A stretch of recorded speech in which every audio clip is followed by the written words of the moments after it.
Hello? Hey, morning, Sean. What's going on? Not too much. What's up, man? Not much.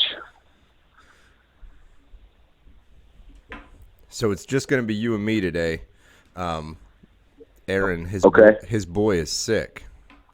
He ended up getting taken to the hospital yesterday. Has he got the stomach thing where when he's puking and crapping a lot? No, I think what he told me is like severe croup. He got taken by an Uh, ambulance and the whole deal. he must be young. Yeah, he is. I don't even think he's in kindergarten yet. Yeah, I figured if he had his croup, and that's usually young kids have that. Yeah, B never had anything like that. She was like the easiest kid in the world. Never had any issues at Blast. all with that one. Yeah, for sure. That's why I quit at one. Like, yeah, that was a good one. Let's just stop there. Yeah, so everything's as far as like just me being solo here, it's a little different. It's weird being alone in the Yeah, I bet it's studio probably here. you guys are used to playing off each other. Yeah, exactly, exactly. So I don't have the goofball here to mess with me. But no, Yeah, it's all good. It's all good. We make some adjustments and keep moving, right? absolutely.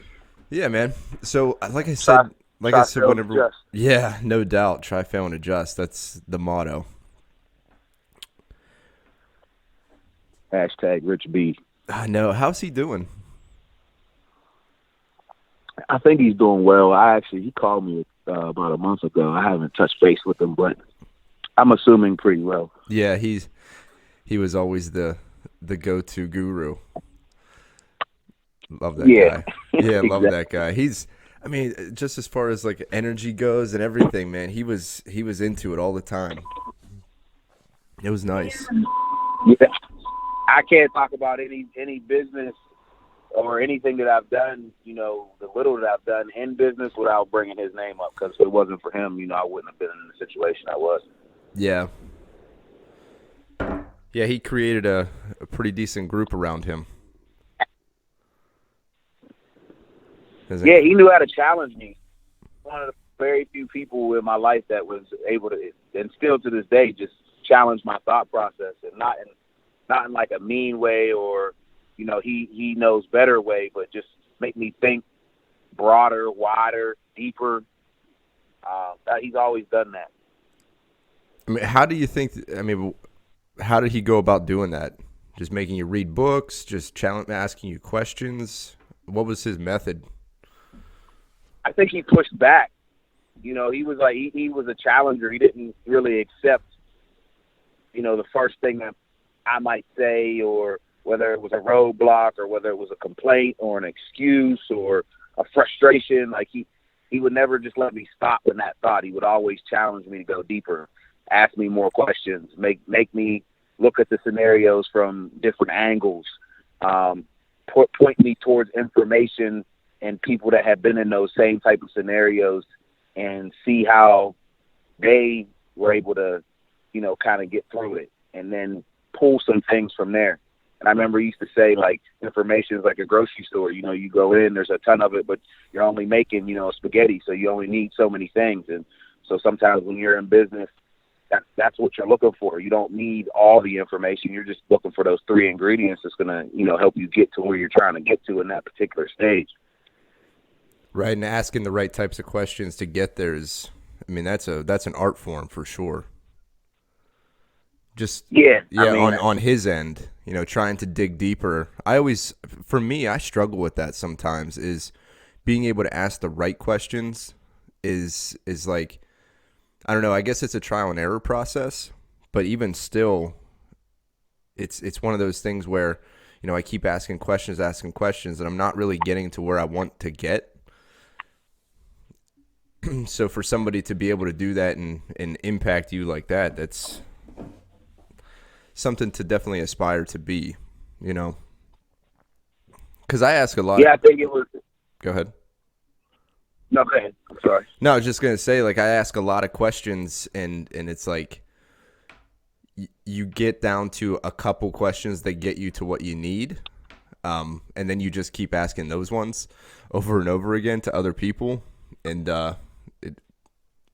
but in order to get there, you have to go through a bunch of other people and asking those questions. You know what I mean? Does that make sense? Yeah, I think there's basic human nature. After you ask so many people so many questions, I mean, eventually you can come up with like the top 4 or 5 things that, you know, motivate people, concern people, that people are opinionated about. You kind of pick that sense up the more people that you talk to and the more you ask those questions. Yeah, absolutely.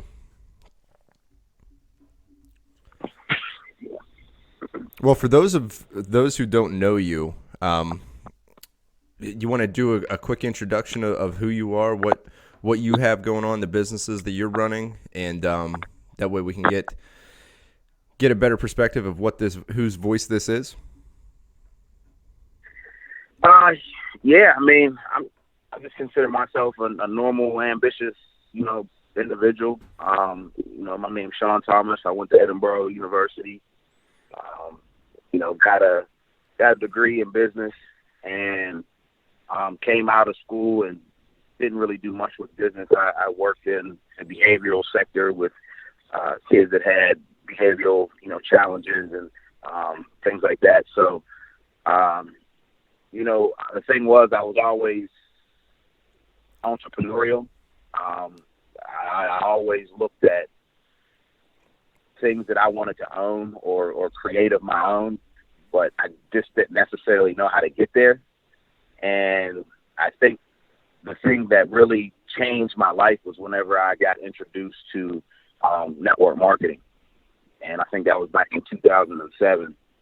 And once I got introduced to network marketing and got around, you know, a mentor of mine that pushed me towards new information, pushed me towards getting around, you know, the people that were where I kind of wanted to be, and how to filter through information to kind of create what I wanted. I think that was the change for me for everything. And, you know, it started off that I was really committed and dedicated to that network marketing industry, which I have a ton of respect for, a ton of respect for the people that built it, the leadership that's in it. But I think as time went on, I kind of wanted something on my own. I wanted to start something like completely from the ground floor up. I utilized that business a little bit to try to get into a culture where I felt like some of the products and services that we had would match well in that culture. You know, we were selling energy drinks. We were selling a mix that you can mix and make alcoholic drinks within the clubs. We did a lot of that. During that time, you know, I had a tremendous team of people. There's probably too many people to even mention. But without those individuals of coming together as a team, you know, creating a vision for ourselves, knowing exactly what we wanted to do and how we wanted to attack the market, I mean, I think we did a tremendous job at it. But as time went on, you know, people had different aspirations. People had ideas and things of their own. And slowly, you know, we kind of started going all our different directions. And then we kind of got to a point where, you know, it was myself and a couple other people. You know, we continued to push into a smaller club with kind of a smaller team. I think that went really well. We learned a lot of hard lessons there, a lot of hard marketing lessons. And, you know, eventually, you know, that kind of fell apart. So it was kind of left down to me and my wife. And, you know, we decided that we had a company called Blast Promotions, and we realized that people couldn't become emotionally connected to Blast Promotions, like just the word or even the logo, Blast Promotions. It didn't really mean much. So I was like scouring, trying to find something that people could connect to. And I saw a quote and it said, "Authenticity is magnetic." And so I put it on Instagram. And it wasn't how many people liked it. It was the quality of people that liked it. And so I showed it to my wife, and I was like, "Hey, you think you can make, you know, a logo of this right here, an acronym of it?" and at that time she was having trouble like coming up with different ideas, especially quickly. And this one she did in like 5 minutes. So the logo that you see now, which stands for, it's AiM, and the I is upside down, and it stands for authenticity is magnetic. And I put that on the T-shirt, and I went to a concert a couple weeks later, and all these people started asking me about it. And we started to understand, like, wow, this might be something that people connect to. And I put it out on Facebook a couple of times, and ran it up and down my timeline. And one day we were just like, hey, let's put a T-shirt on there. We put a T-shirt on the timeline, and I was actually in it, and it had my city of Washington, PA behind it. And all these people started DMing me and say, hey, man, I want one of those T-shirts. I want one of those T-shirts. I get down with that movement. I want one of those T-shirts. And that's kind of, how that was kind of the origin and how it built to kind of where it's at now. So I know that was long-winded, but I kind of try to pull it all. No, not at all. So. That's actually really great. And it's one of those.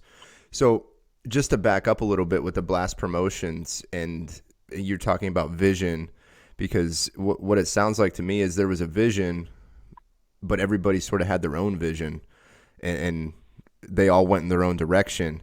And then you make the move and do your, I don't want to say your own thing, but you had your vision too. And your vision was, something that resonated with people. And that was something that once you hit that mark, it seems that's when things started to really pick up steam for you, is whenever you really sat there and challenged yourself to think about, well, what am I connecting with? Who am I trying to connect with? So your target market, as far as that goes from a business standpoint, seems to pick up once you break it down and take some more time to think about how you're going to market. Is that something that you thought about, or is it just something that organically went? I want to hear your perspective on that.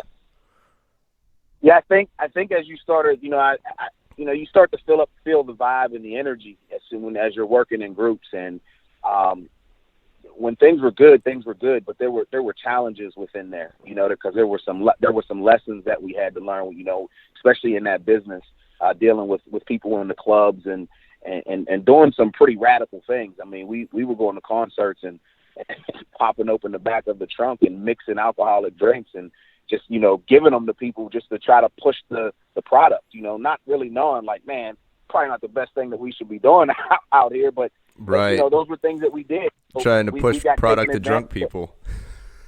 Yeah, right. we got taken advantage of, for almost $1,800, on one venue. So, back to try to get back on track. When the challenges started happening, trying to maneuver through challenges and having a lot of different personalities. And when you've built the vision, you don't necessarily always think about the challenges that are going to happen in between. And when some of those challenges started to happen, I feel like the vision started to break down, whether people were just like, what, this isn't worth it, or no, I don't really like this type of business, or, we tried and we failed. And so for me, I knew I was laser focused on what I wanted. And I knew for any brand to ever catch traction, the way that happens in society is that you have to go to the underground, to the influencers within music, to the influencers within fashion. That's where we had to be. So for me, I knew it was the right target audience. I just had to realize that not everybody's probably going to be on board. The challenges that came up pushed people out. And if I really believe in what I truly believe in, those are just lessons that I'm going to have to absorb. Those are things that I'm going to have to realize that are learning lessons for the future. But I just continue to keep pushing forward. I knew that I could connect with people. I knew that I could connect with that particular audience. I just needed a game plan how to get there. You just and the needed game to plan change was course. not. I needed to pivot. Yeah.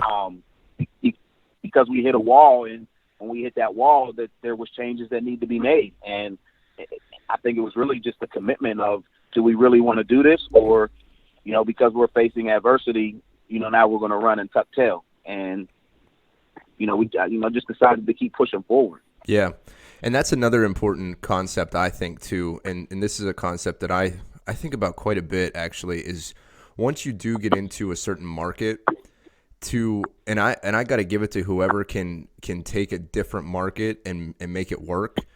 But whenever you start to have success and you start to build that network of people, like I'm sure you've built a network of people in venues, at different clubs, different artists, different fashion designers. And once you have that, lack of better words, that black book of numbers and names, it's difficult to let it go. But it's also easier to build off of that and pivot, like you said, into, okay, so we're not going to do drinks anymore, but now we're going to do clothing brands. Was that a thought that you ever had, was like, okay, I have all of this, I can't let it go? Or did you ever think, okay, this just isn't working, should I try a whole different venue, or not venue, but different vertical? Was that ever something you thought of, or you just wanted to pound the pavement and make this thing work? I wanted to pound the pavement, but I think what it was for me was I wanted to create a brand. I just didn't know what vertical I wanted it to be in. I was just trying different things, and I felt like the drink market was a big market. But I think that gave me the skills and the knowledge and kind of the strategy that I needed to utilize whenever I switched over into clothing. Because I had no idea that I was going to go into clothing either. I just knew that, throughout my entire life, God has blessed me with leadership skills. He's blessed me with, influence. And there's been many times if I put something on or I wear something, and people comment on it, I had that kind of influence. And, that wasn't being cocky or anything about it. That was just knowing what your skill set is. So I figured if I could make something cool, and if I could have a saying that I really believed in and that I backed it and I put it on, that there would be people that would join.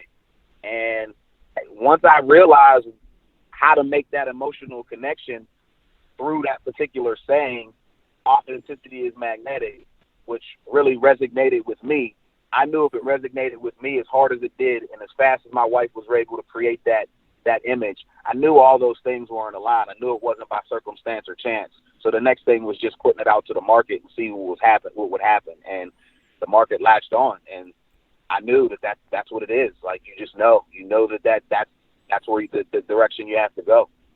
So when you say the market latched on, just what does that mean for you? That means that they understood the message. It didn't even have to be explained.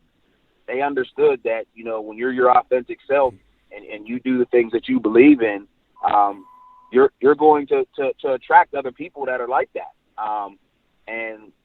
And it might not be people that have your exact same skill set, and a lot of times it's not. It's that they have the same they have the same visions, they have the same type of thought process and work habits, but typically they're better in something else that you're not. But it seems like if you come together, it works together perfect. So that's what I started to realize, and it was just like, it was almost like a call to action. People that connected with the brand and connected, with authenticity is magnetic. It automatically seemed like I'd be having a conversation with them, and it's like, oh, great, you're good in photography. Well, just so happens right now where I'm at, I need a photographer. Or you're great in videography. Right now I'm working with a music artist, and we like what you're doing. We want to work with you. So if you look at a lot of the work that we've done, and you look at the people we worked with, it was conversations just like that. They connected with the brand. We had a conversation. We found out they had a strength that we needed to utilize, and vice versa. And then we start working together, and then that network just continued to keep building. And that's how it still builds today.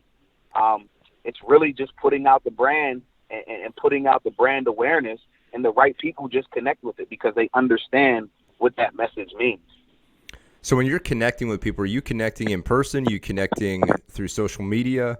What are the avenues that you're using and leveraging? I think, it starts with social media. I follow a lot of different hashtags. I look at different hashtags just depending on what vertical or what interest I'm kind of into at that particular moment.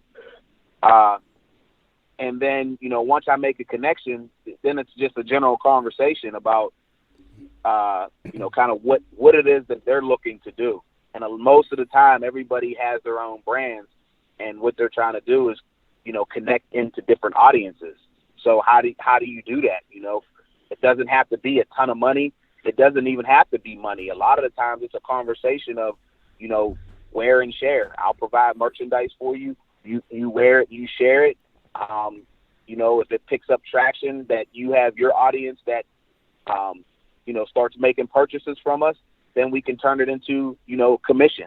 And we do that as well. So, and then on the flip side is doing a lot more for the other person than you really expect from them. So, I go hard. Anybody that knows that I've worked with them and I've done work with them, we go extremely hard. I have a graphic designer as a wife who also can do photography as well as create, design, and cut and T-shirt press and all that type of stuff. But we go to bat for people.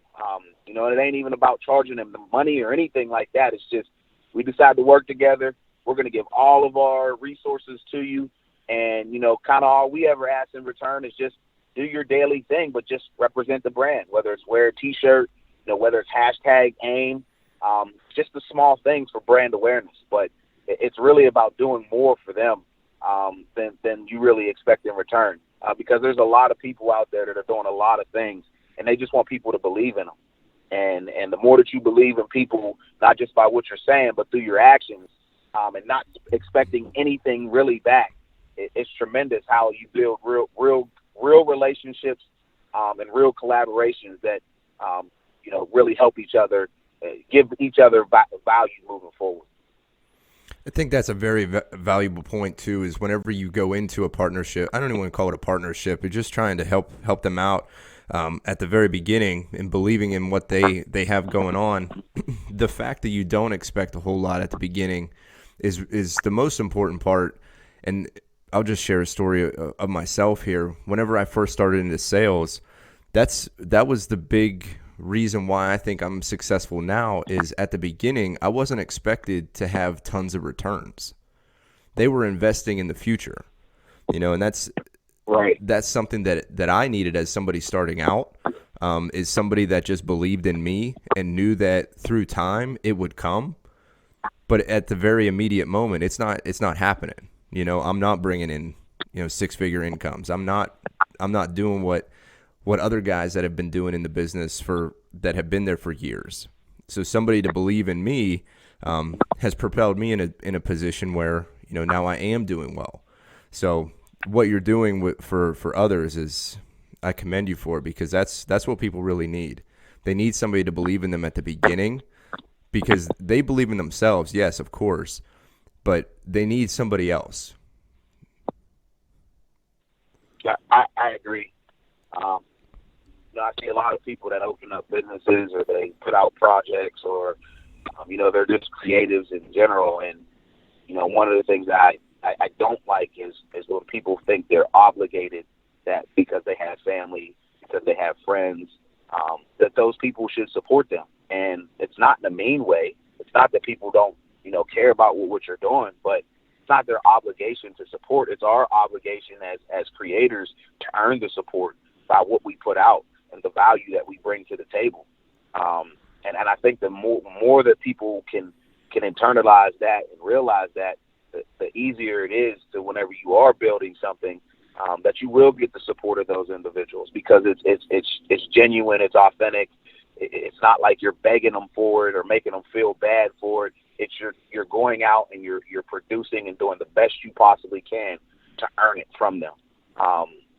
You hear people say, well, why do people listen to this celebrity or wear this celebrity brand or whatever it is? Well, because there's an emotional connection that they have to it. It's not because they have to know them personally, but maybe they were in school and they didn't have nice shoes, and they went out and bought these, Nike Jordans, and they went to school the next day, and they were teased before, but then that day moving forward, they were the coolest kid in school. Like, how does that impact somebody's self-esteem moving forward? Of course, they're going to be really committed to that brand, but that's value that brand provided.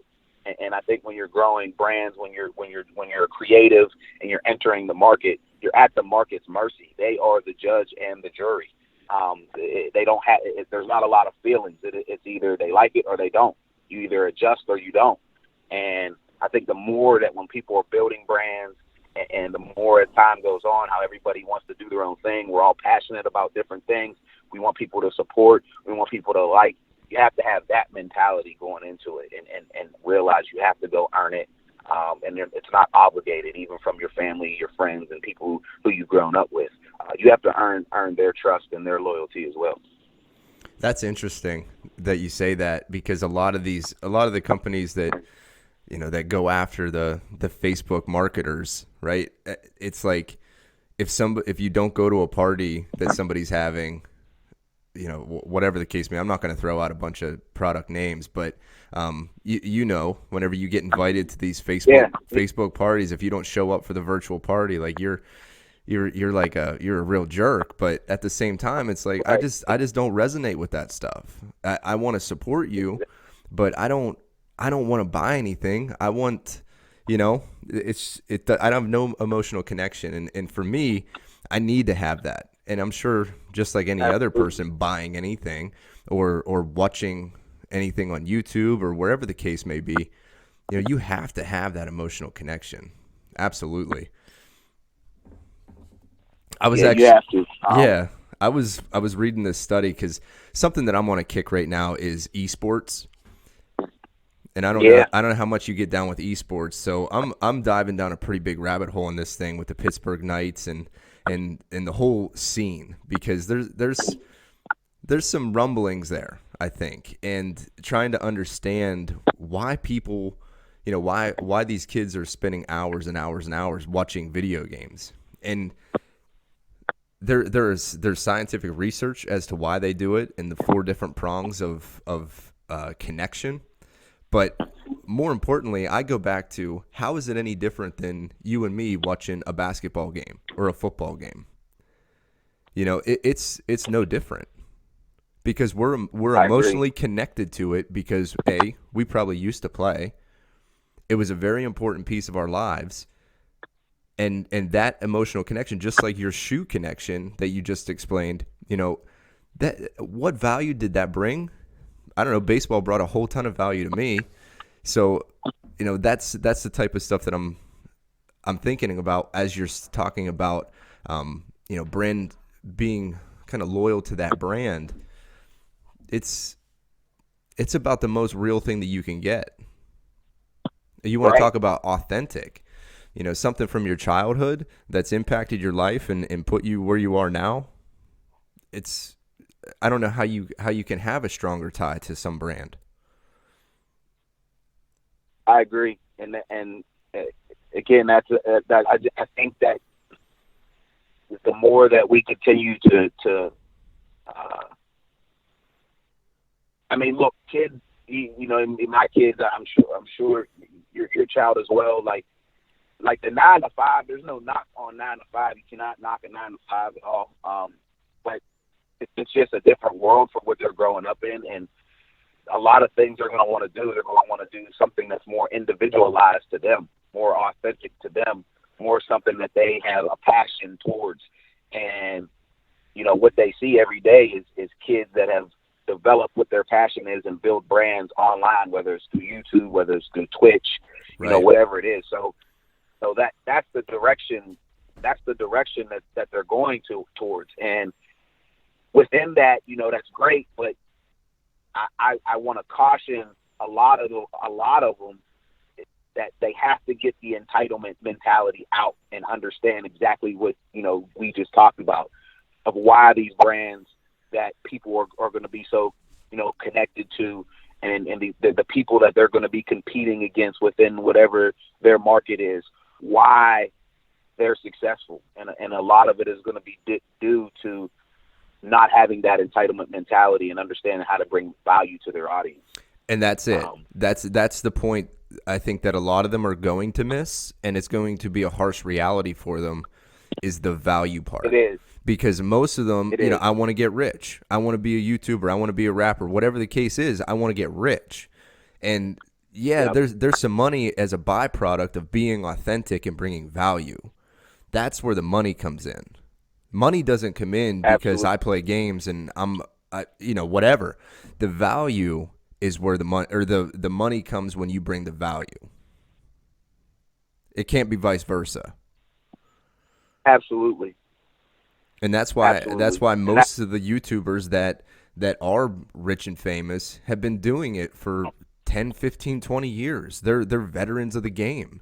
And that's another thing I wanted to talk to you about is you're I don't want to call you like overnight success or anything like that, but you know, you have built your brand, AiM. You've built that brand pretty quickly. I mean, what do you, I would say but here 2015, 2016. yeah, so how many years is that? That's about 5 years. Yeah, about 5. What do you actually see as a timeline for success? I mean, do you ever how do you measure success rather? Let me ask you that. How are you measuring success? Um, I think the biggest way of measuring success is to be able to get the brand and the meaning behind the brand, and getting people to ask me the question on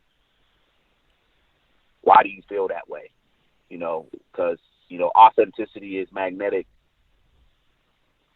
wraps a lot around it. And I think there's an undertone to authenticity is magnetic, is positivity and optimism. Um, Right. and I think that's where I get people to. I want people to talk about AiM and then want to dig a little bit deeper and then see the positivity and optimism foundation. And then I want people to ask me why my mindset is that way. And that allows me to talk about my worldview and, my belief in God, and the reason why I have the mindset that I have. Well, let's I dig on think that. Why do you have that mindset? Why are you trying to build this community of like-minded individuals? I mean, why? Why are we doing this? because I think the world needs more people that have a more uh,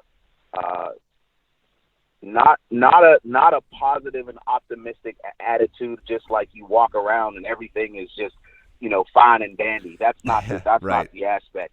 But the realization that you know we have to accept responsibility for our actions and the things that we do every single day. And I feel like in a society we push that off. We push off responsibilities. We push off, wanting to do the tougher things. Being in the background that I had with working with kids that had disabilities, watching people not want to work with the kids and putting people on medications and not telling kids that they're proud of them and that they love them and patting them on the back and tell them they did a good job, but want to give them a cocktail of something to make them feel better about themselves. And then that pushes all the way up just into adults and society and the way people live their lives, just in fear, and thinking that everything is just so doom and gloom, and that life is supposed to be fair, and then in the sense of, how do you get there, Sean? Well, it's my belief system. It's my worldview that I believe that, there's a higher power, that higher power being God. In the sense that I believe Jesus lived, and I believe that the principles and the things that he taught are more and more aware of now than anything. And this isn't me going on a tangent. Again, this is me. If people want to know why I believe or feel the way that I feel about life, this is the reason why. And it may not match up with other people, and I don't put other people down for that. I don't, look the other direction. I actually like having those conversations with people that have different belief sets than I do. But I believe for me and how it works for me and my family and my brand is it comes down to that, I believe that there's some, a higher power that's in control, that there are things that are already preset that I can't change. However, that's where my peace comes from, is knowing him and studying him. And, the more that it goes back to, I study all these books about, the principles of success. And, I've listened to all these powerful motivational speakers, and, I listen to the principles, the things that they talk about and that they write about. And then I go back and I read the Word. I read Christian materials, and it's the same thing. I'm doing the same thing, just discovering different and new information. And to me, it's just like, wow, it's crazy how the same stuff that's talked about, in these books, from these individuals is the same things that's been talked about in this book forever, and these materials forever. And then I just start looking at the world, when I look at the world and I see how much pain and hurt that people have and the mentalities that people have. And then we have all these, different ways to be able to correct them, whether it's we speak it into existence or, the universe does it for us and all those type of things. But then I still see so many people still so lost. Again, I feel like sometimes that portion of a worldview is being pushed aside while other worldviews are coming up. And I'm not knocking any other worldview. I just wish that worldview wasn't so pushed aside and we would look at it a little bit deeper. Just give it its fair chance. So when people come and ask, exactly. So, just like we're giving everything else a fair chance, so when people ask me back again, authenticity is magnetic, connecting with like-minded people, having positivity and optimism, where's that come from? It comes from my worldview. What's your worldview? I'm not pushing my worldview on anybody, but that's what I want you to ask me. Yeah. Because that's where that comes from. So is it like a missionary trip that you're on right now? I mean, is that sort of the mentality that you're moving towards? What I guess I'm trying to understand where that fits in. It's not a missionary trip as much as it is to have dialect and open up conversation for people. Okay. I think that there's so many of us, again, there's so many of us that have so many different belief systems about the world, and there's a lot of us that connect on many different levels, and one of the connection pieces can be the fact that, hey, you do a podcast, hey, you do videography, hey, you do clothing. And then once you have that initial connection, then you have deeper talks. You have deeper conversations. And you never know with those deeper talks and those deeper conversations how that person can impact your life and how you can impact their life. Right. Yeah, because like you said too, you don't necessarily both have to believe in the same thing, but I mean, you and I differ in that opinion as far as like on a religious level, but the teachings are similar, right? Be kind to one another, help one another out, and having that deeper connection is it's universal. It can go in the business world, it can go wherever the case is. Just being able to be kind to one another and helping each other out. And is that what you're trying to connect with folks, or is it something different? No, I think that's exactly what it is. When I say connect, I mean being able to connect and open up dialogue. And I think that that's the problem that we have. I mean, just look at when people debate, just politics on social media, how nasty and hateful people become towards each other. You can't even have conversation, and worldviews, the same thing, religion, how nasty people get at each other. And it's like there's no connection point. You're not connecting. You're just basically trying to spew your point, and I'm trying to spew my point. Well, what's the connection first? Yeah. How do we connect so then we have a conversation? The connection can be, dang, man, I like your clothing brand. What's it about? Yeah, man, I like love your that. videography. That's the connection. That's what my brand is about. Because you have to have conversations. People aren't having conversations because, and I'm not saying it's just through social media. I'm not just killing social media, but listen, we're still human beings, and you cannot get the tone of conversations that really matter. I'm a deep thought. Not everybody thinks deep. You're a deep thinker. So I'm talking about people that want to have those type of conversations. People that are very opinionated, that want to create change, but they can't really create change because we're too busy arguing because there's nothing to connect to. Yeah. Let's connect first. You know what I mean? I love this. Yes, exactly. Yeah, finding that middle ground. And if your brand could be that middle, I get it. I get it. Yeah. So the brand is the middle ground.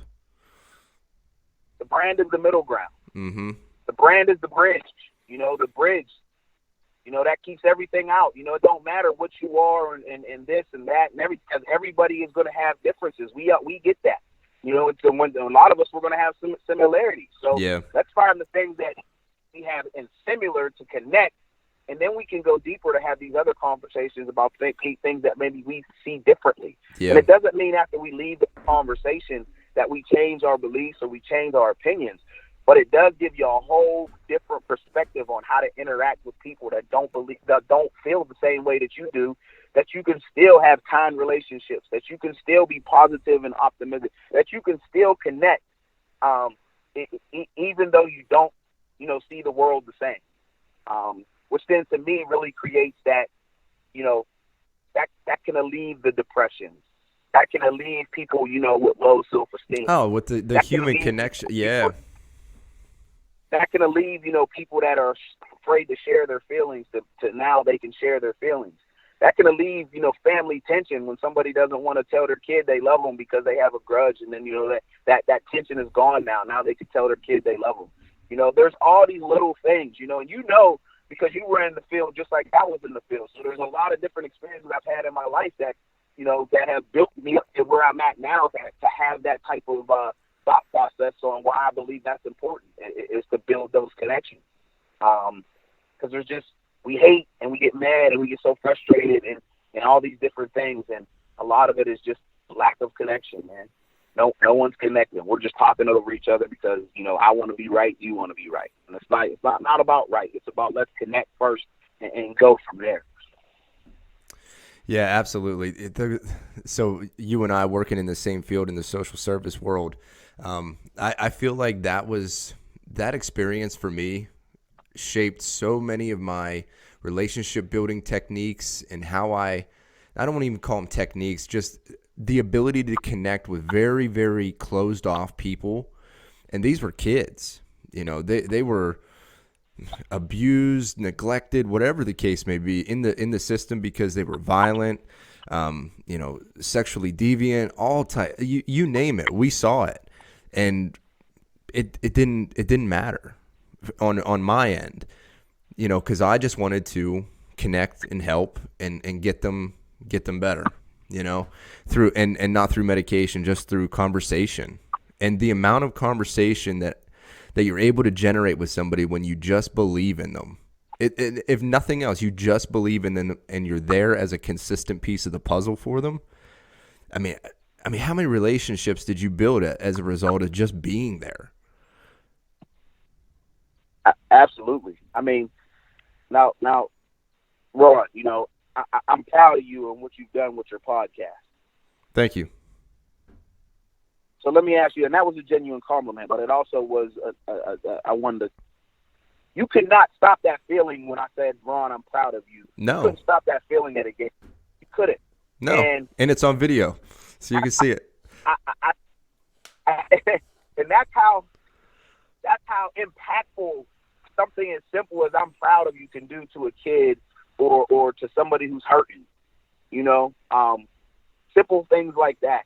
So when I think of, when people talk about medications and people that don't want to accept accountability for things that they did, something small, I'm proud of you. I forgive you. Like, it's a tremendous way to completely change the way somebody moves forward throughout their day and how they feel about themselves. And I think we just need to get back to simple things like that. I couldn't agree more. I wanted to ask you a question too, and I skipped over it. I heard somebody say this the one day about celebrities, because we're talking about the brand being the middle ground, and a lot of celebrities use their platform to push agendas, whether it's good, bad, whatever, they do it. There was a comment made that they shouldn't be doing that because they're supposed to be the middle ground for everybody. They're supposed to be a form of entertainment that we can all come together on and enjoy. But when you put yourself as a celebrity, you put yourself on a I don't know how to put it. Like you align yourself with a certain ideation, and now somebody who doesn't agree with that, now they can't watch your videos and they can't, what's your thought on that? Yeah, I just think you got to be true to whatever it is that you believe in, man. You can't really waver from, that. It also depends on what's important to you.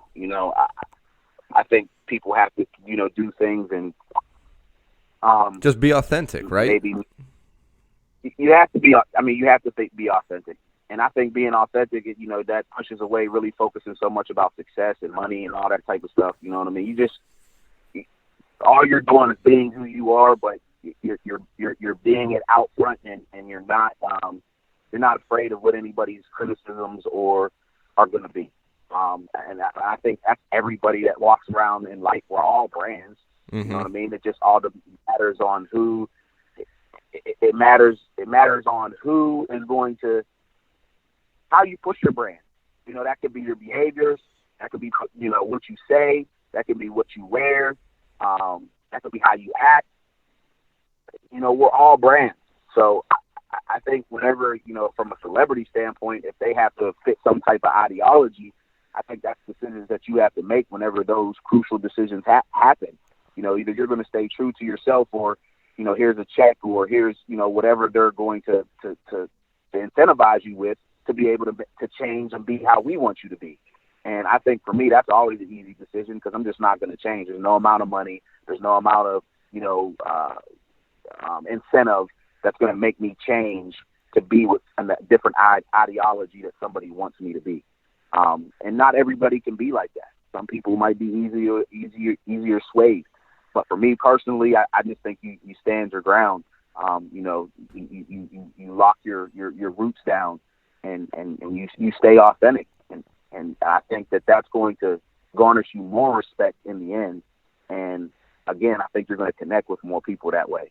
Yeah. I'm not going to be wishy, but that doesn't mean that I can't, I'm not going to be able to have conversations and socialize with people that may see things differently. I just think that's completely wrong. You can't just abandon and X people off just because they don't think the same way that you do. And that's that's really where I'm getting to is, just because they don't agree with you, it goes back exactly to what we were saying before. We can disagree, but we can agree on certain middle ground things, Right. Or we can just understand, hey, that's your view, that's my view, cool, and moving forward, we might not ever talk again, but there's no hate towards each other. Right. That's just your view. That's just what it is. Yeah, it's just it doesn't matter if you like the Steelers, I like the Browns. I'm not saying I do, right. But it's the same thing, and it's almost like we have it's rooted in us to hate the other side, to create enemies. I know, and I don't love that. I don't love I that. don't either. But it's something that you got to break the cycle at some point too. Where okay, and I'm using the sports analogy for a reason, is because that's like the first thing that you get, even from the womb, is like you're dressed up in Steelers outfit. We're in the Pittsburgh area. I'm just going to use Steelers, right? And you're supposed to hate the Browns. So already in your head, you hate things.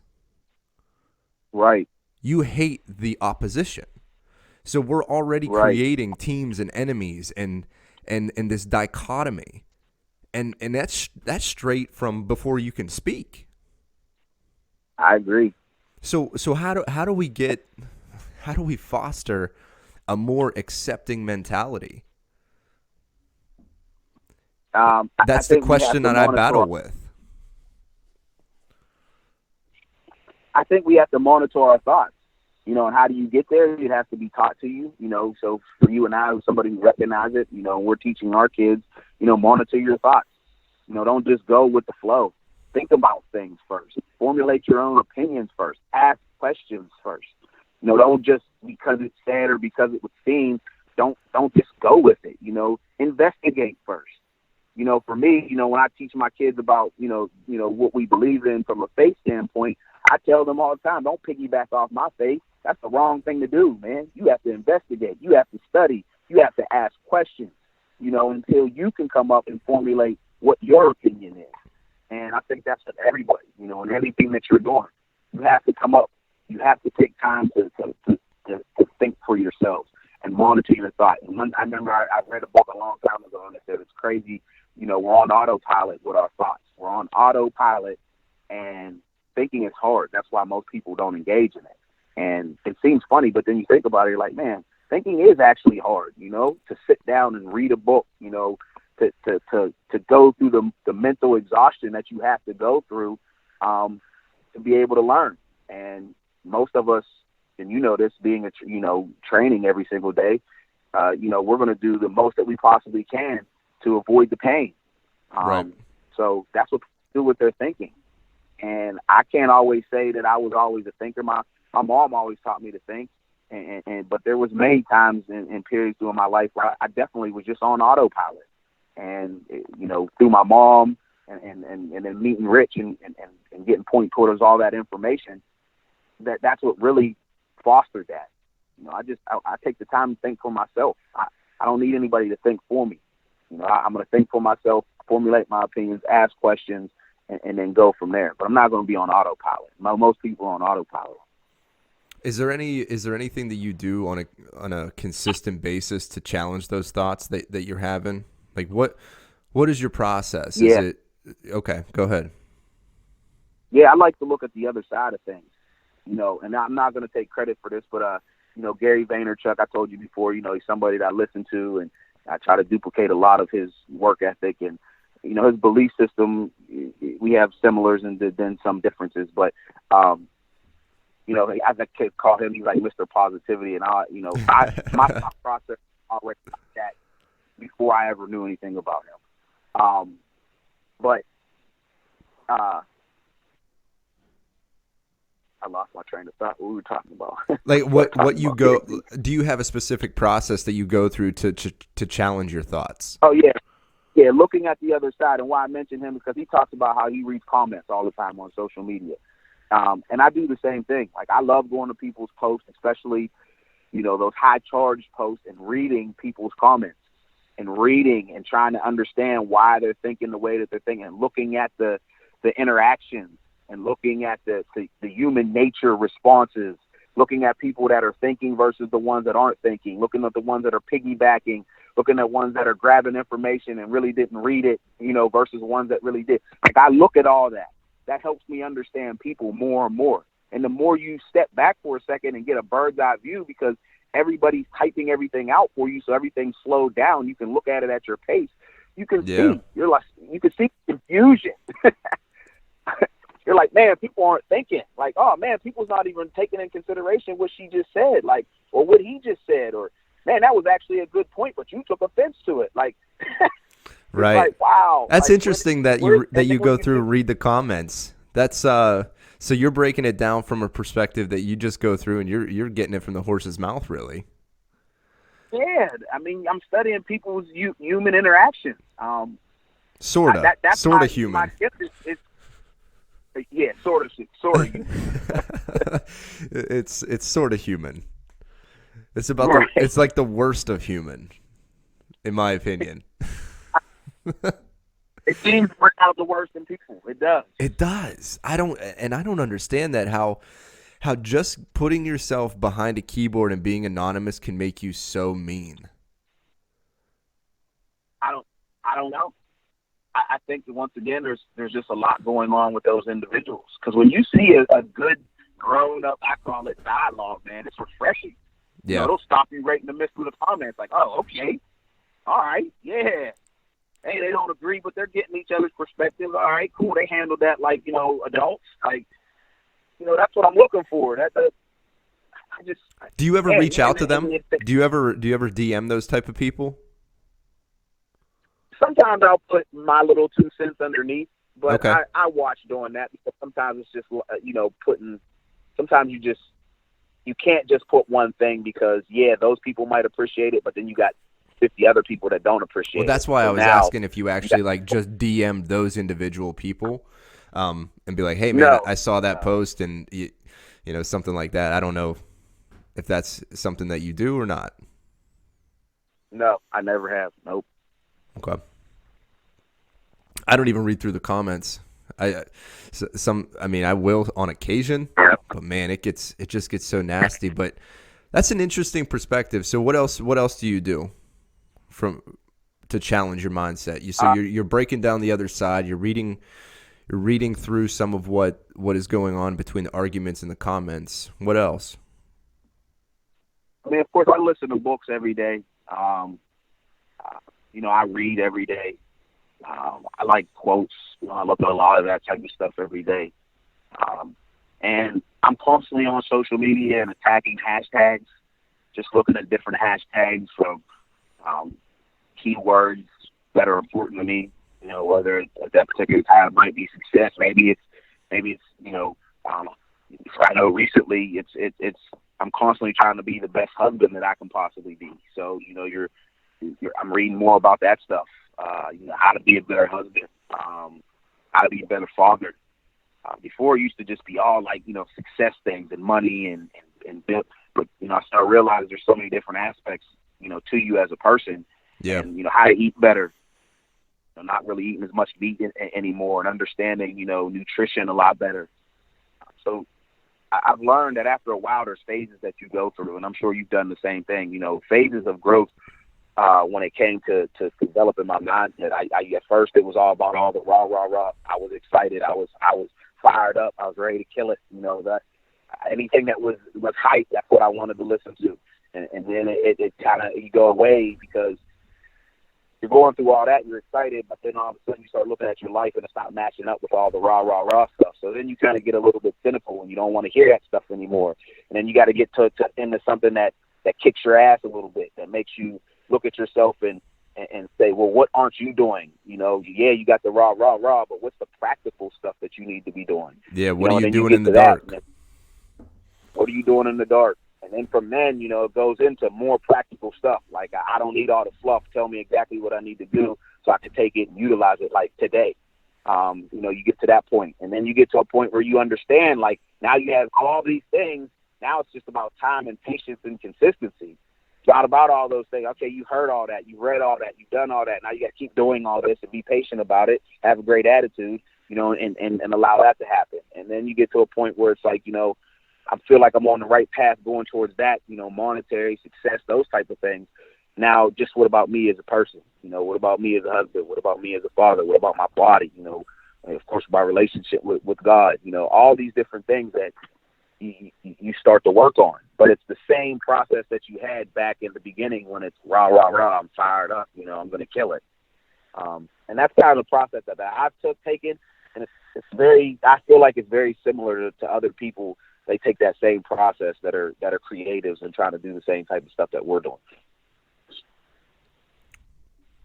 Yeah, you definitely go through seasons. I can definitely, I can attest to that, no doubt about it. It's an interesting one though that you bring up the initial rah one. It's hard to maintain that. It is so hard to be authentic and maintain that, like as a real freaking person. It's impossible to continue to be the guy who walks across the stage with bright lights on you and smile ear to ear. Like, that's not real. And Bro, it's hard for people to resonate with that. Me especially, I do not resonate with that anymore at all. I agree. It took me a while to get to that point, because I'm an energy type of person. I feed off of, people's energy. I feed off of people, and I'm not naive in a sense, but at first that I liked it, but you're right. You get to a certain point though where after a while, if your results aren't at the level of your rah, it's so disingenuous. It's so, I hate to use the word fake, but it is, it's so fake. It's so inauthentic. And it's just putting on a facade to try to, impact maybe other people in almost like a manipulative way. And yes, it may not be how people are trying to be, but the culture sometimes in those raw cultures, that's what it sets up. And it took me many years to get away from that. But once I got away from it, it was almost like they the movie The Matrix. You know what I mean? Where you see everything clearly. So yeah, like, once you can get out of the window a little bit, you're like, what yeah, was going on here? Yeah, no, I get it. And listen, you know, at the same time, it's like, well, you needed that in the process. You needed that in your growth process. You did. Because how else do you know? I mean, I don't know all of that without going through it. I agree. And I mean, I think the big thing, it pushed us towards knowledge. I mean, that was the biggest part of all of it for me. Because we were on the same team doing that. You know, we were on the same team, you know, selling the energy drinks. And I mean, I was before the Blast Promotions, but I mean, the amount of knowledge that I gained and the act of reading books and listening. Hell, half the reason I'm doing a podcast now is because way back whenever I started with you, I was listening to CDs of motivation. Right. You know, motivation and how to grow a business and all of that. So, like, it all is part of the process. And that's what we talk about all the time here on Stars Podcast is enjoying the process. Don't hate it. You know, all of those dark moments, not dark moments, but those things that we're doing in the dark when nobody's watching, reading the books and watching the videos and following hashtags and whatever you do to do the homework, you know, to reach a broader audience, to push, not push, but share your message, you know, you got to enjoy that process or you'll not be successful at whatever it is that you want to do. If you don't enjoy the process of grinding things out, it's impossible to continue down that road. Because not everything's a championship game. I agree. And that was something that we talked about the other day, was staying undefeated every day. You know, just creating a world of goals for your whole entire day and accomplishing it every day and staying undefeated pushes you towards the championship game. Right. But you have to be authentic in all that. You know, it has to be yours, right? It can't be, I can't do the same thing Sean Thomas is doing. Vice versa. Does that make sense? Absolutely. 100%. I mean, like, yeah, we can do similar, but yeah. Yeah, we could do similar, but we, you know, you have strengths that I can't touch and vice versa. You know what I mean? Yep. And I think a strength is also noticing that. Mm-hmm. You know, realizing that you can't do everything. You know what I mean? Like you can't do everything. Right. And it's okay not to do everything. I was actually talking to my Uber driver when I was down in Memphis, and he was talking. It was actually a little strange. So the guy immediately, as soon as I got in there, he starts talking about his business and what else he does other than Uber drive. Like he has some sort of complex. But after we started talking, I started asking him some questions like, are you going to be the promotion on this? Because he's a writer, he's a promoter, he's a mechanical engineer. He's like a jack of all trades. He's doing 100 different things, which I don't knock him for. You know, as an entrepreneur, you got to do 100 things sometimes. But I'm like, these things don't align. Like, you're being a creative, you're also being a detail guy, plus like all of these strengths cannot be under one umbrella. And he's like, no, I'm going to do it all. I said, well, okay. Interesting. No, and I think, you know, because I won't lie, I try to do a lot of things, and I know I had to do a lot of things to find out what I really wanted to do. And it goes back to you were talking about the process. And I think one thing, in order to enjoy the process and go through all the dirt and the shit that you have to go through, it is definitely not a cliche to say you have to enjoy what it is that you're doing. Like, there has to be a labor of love. Like, there has to be. Like, I've had so many jobs, Like I could just lay that out. But I've had so many jobs, and you know, I always say like sales was my calling. Sales was my calling, but sales in a corporation environment wasn't my calling. I couldn't thrive there, you know, because I was too I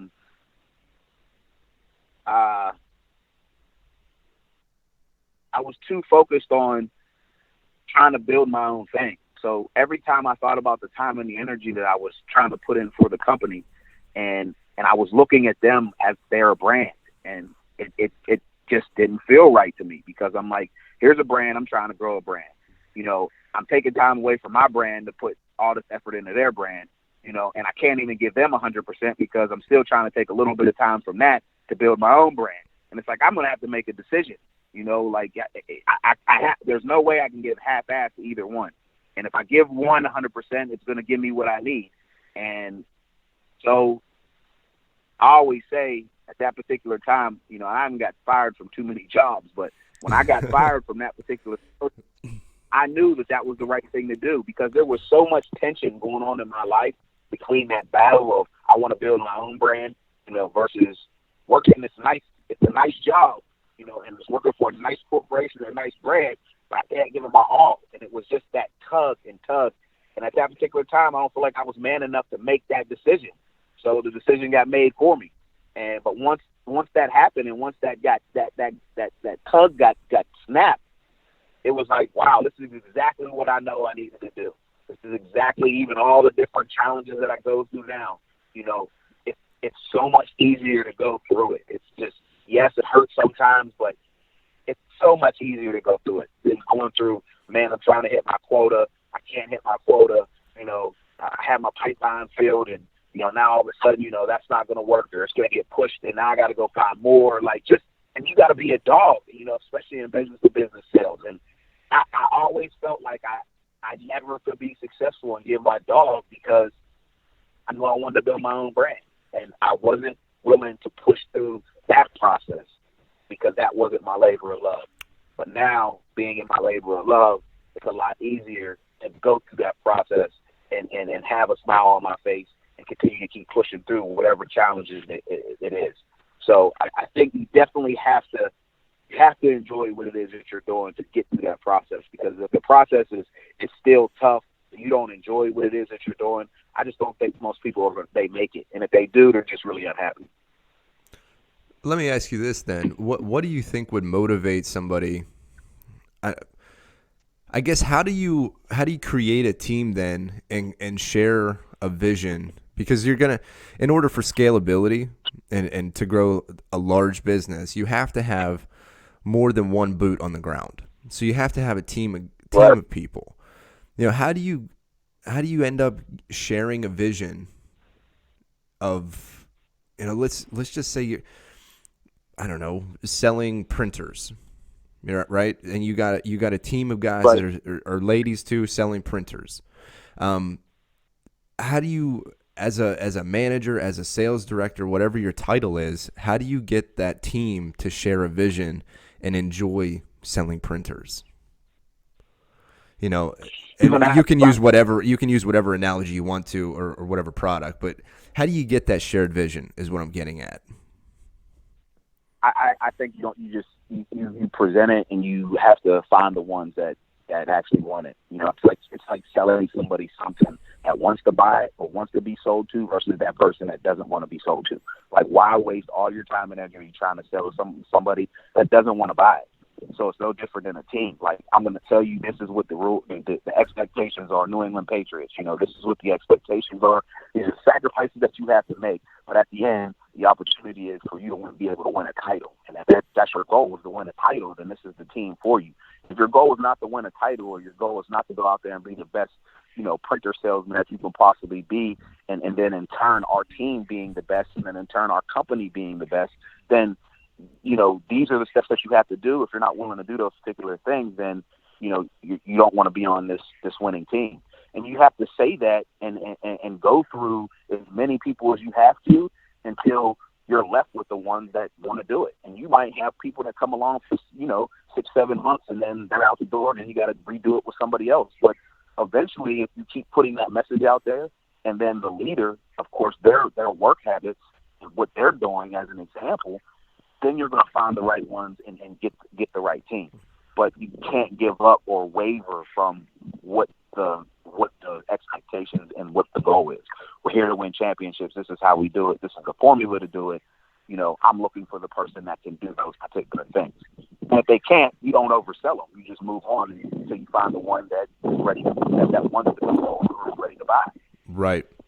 Yeah, that's a good point. Is just staying consistent with your message, having those expectations, and don't waver from them. And then you might run through a bunch of people. Interesting. Yeah. You're going to run through them. Yeah. You're going to. And in sales, you and I both know that. I mean, you're gonna it's gonna happen. That's what sales is. It's not necessarily always a numbers game because there's a lot of skill to sales as well. But I think anybody that runs sales organizations or that is a sales manager or in sales needs to study all of Jeb Blunt's books.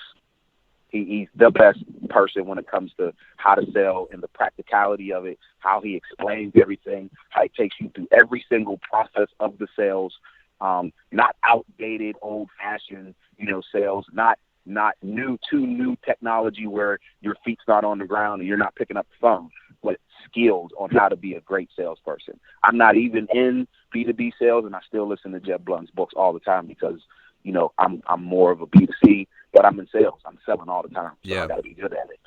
Yeah, absolutely.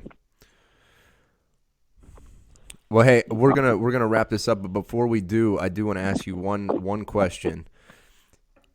If you're gonna give advice to anybody, with just one piece of advice, what would you say to somebody who's starting a business or thinking about becoming an entrepreneur?